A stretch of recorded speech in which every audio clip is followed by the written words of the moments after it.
അരമണി കിലുക്കി കോമരങ്ങൾ ഉറഞ്ഞു തുള്ളുന്ന ചെഞ്ചേലയുടുത്ത കൊടുങ്ങല്ലൂർ ശ്രീകുരുമ്പക്കാവിൽ 10,000 അശ്വതി കാവുതീണ്ടി.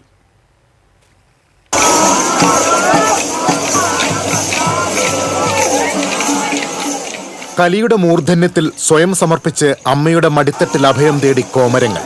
പാടിയിട്ടും തീരാത്ത ആവേശതാളവുമായി ഭക്തസഹസ്രങ്ങൾ. അലകടലിളകും പോലെ കുരുമ്പക്കാവ് ഇരമ്പിയുണർന്നു.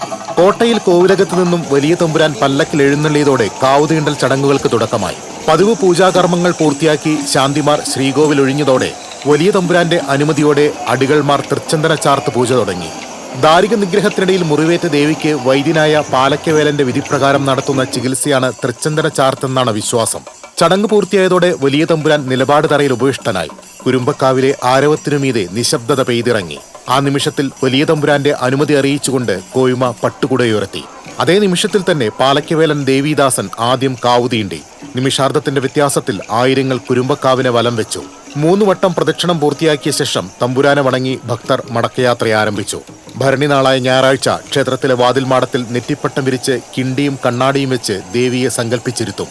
തുടർന്ന് വടക്കേനടയിൽ കുമ്പളങ്ങ ബലിയർപ്പിച്ച് വെന്നിക്കുടി നാട്ടുന്നതോടെ ഭരണിയാഘോഷം സമാപിക്കും. TCV news, Kodungallur.